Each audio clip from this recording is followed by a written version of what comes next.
गुरु प्यारी सात संगत जी, प्यार भरी राधा स्वामी जी।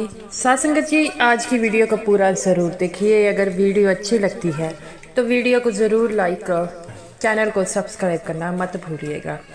सात संगत जी, ये जो साखी है एक ऐसे सत्संगी की है जो नामदान लेने बार बार जाता है, और जब उसे बार बार नामदान लेने से मना कर दिया जाता है तब वह बाबा जी के पास पहुंचता है। तो बाबा जी उसे एक हाथ में उसके एक पर्ची थमा देते हैं और कहते हैं कि तू उधर से होकर आ, ये दूसरे सत्संगी को देकर आ, फिर मैं तुझे नामदान दूंगा। सत्संग जी, ये जो आदमी था वह एक सत्संगी परिवार से बिलोंग रखता था, जिसके कारण जो है ये बाबा जी पर बड़ा विश्वास करता था।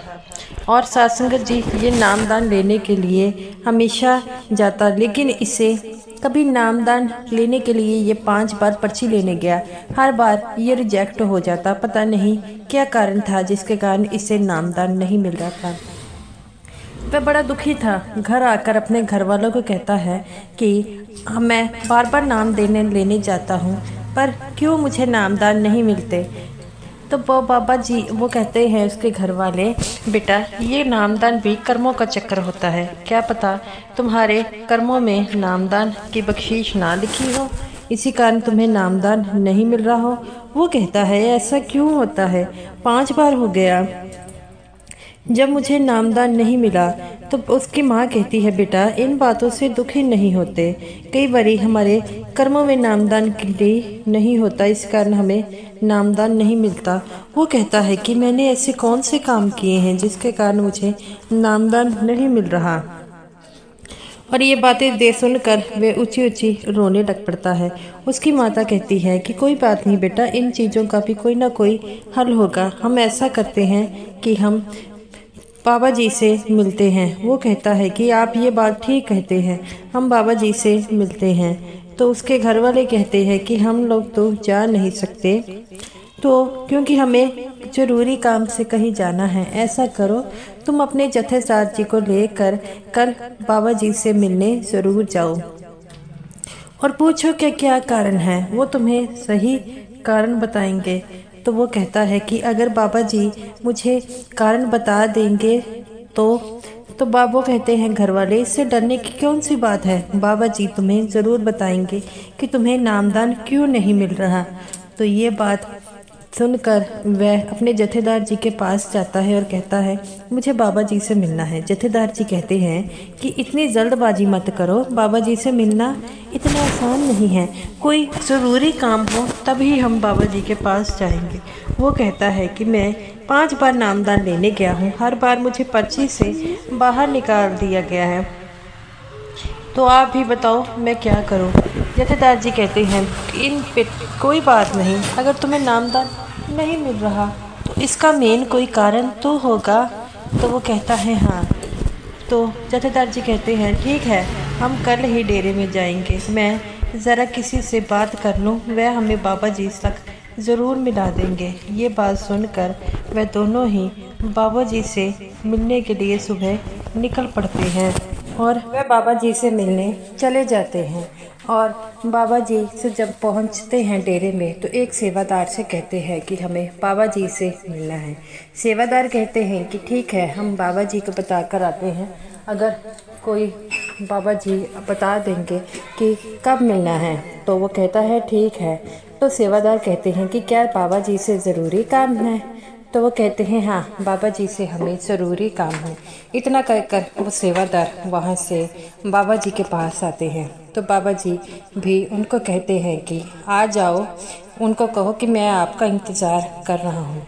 ये बातें सुनकर वह सेवादार भी चौंक जाता है कि बाबा जी को कैसे पता है। तब वो कहते हैं कि बाबा जी आपका ही इंतज़ार कर रहे थे। तो वहाँ पर वो जो सत्संगी था वह भी बड़ा हैरान होता है और कहता है कि बाबा जी हमारा इंतज़ार कर रहे थे। तब वह बाबा जी के पास जाते हैं। तब वह जो आदमी जो बाबा जी के पास आता है और बाबा जी को देखकर रोने लग पड़ता है। तब बाबा जी कहते हैं बेटा क्या हो गया, तुम क्यों रो रहे हो। वो आदमी कहता है कि मैं पिछले 5 बरी नामदान लेने आया हूँ, पर मुझे नामदान नहीं मिलता। तो बाबा जी कहते हैं बेटा इसका भी कोई कारण होगा जो तुम्हें नामदान नहीं मिल रहा। तो वो कहता है बाबा जी ऐसा कौन सा कारण है। तो बाबा जी कहते हैं अभी इसके बारे में मैं तुम्हें पता लगा देता हूँ और तुम्हें भी पता चल जाएगा तुम्हें क्यों कारण नामदान नहीं मिल रहा।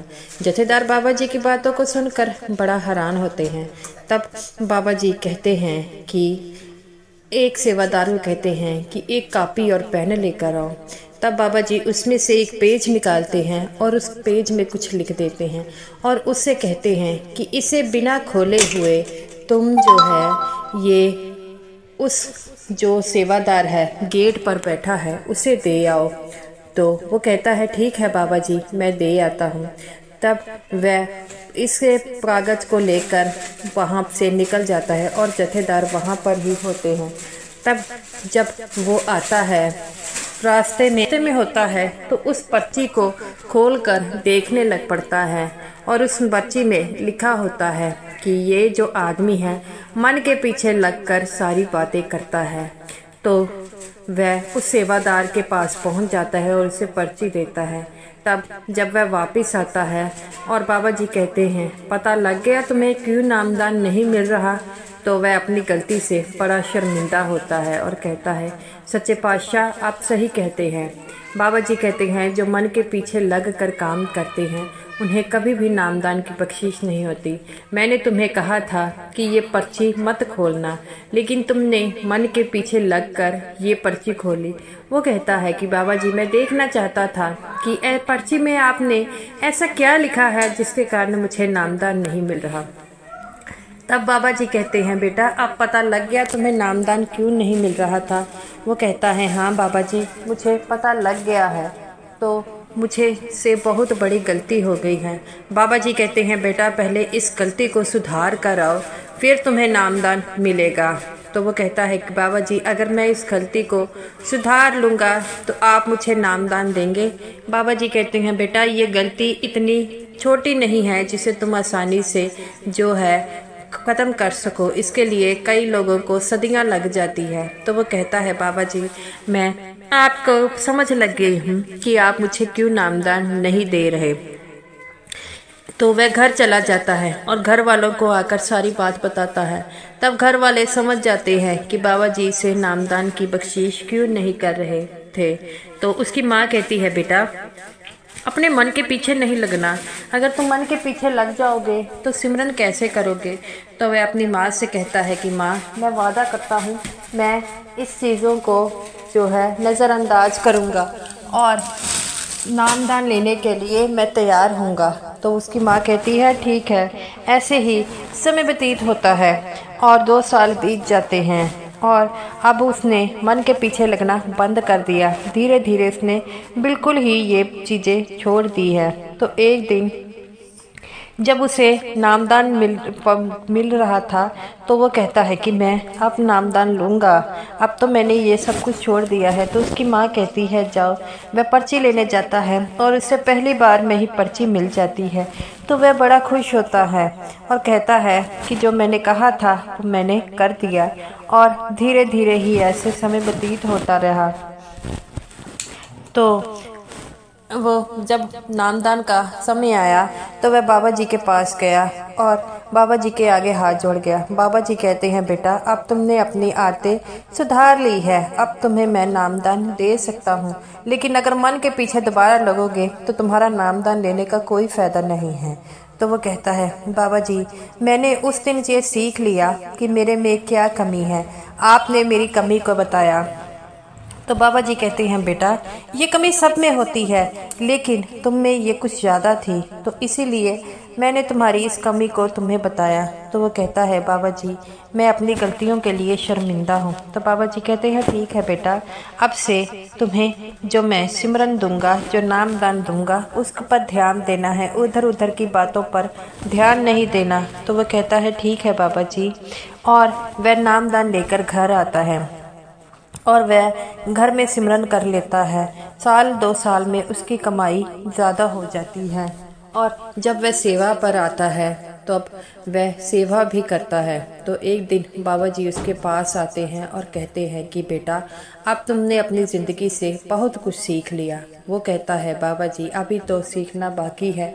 अगर आप उस दिन मेरी आंखें न खोलते तो मुझे कभी नामदान की बख्शीश नहीं होती। बाबा जी कहते हैं, जब किसी को नामदान मिलना होता है उसी समय मिलता है। तो गुरु प्यारी साध संगत जी, इसीलिए जल्दबाजी नहीं करनी चाहिए, हमेशा ही समय के अनुसार रहना चाहिए। तो गुरु प्यारी साध संगत जी, अगर आप भी बाबा जी पर विश्वास रखते हैं तो बाबा जी पर विश्वास को अपना और पक्का करना होगा। तो साध संगत जी, ये रही मेरी आज की वीडियो। अगर वीडियो अच्छी लगी हो तो ज़रूर लाइक कीजिएगा और समूह साध संगत जी को मेरी तरफ से प्यार भरी राधा स्वामी जी।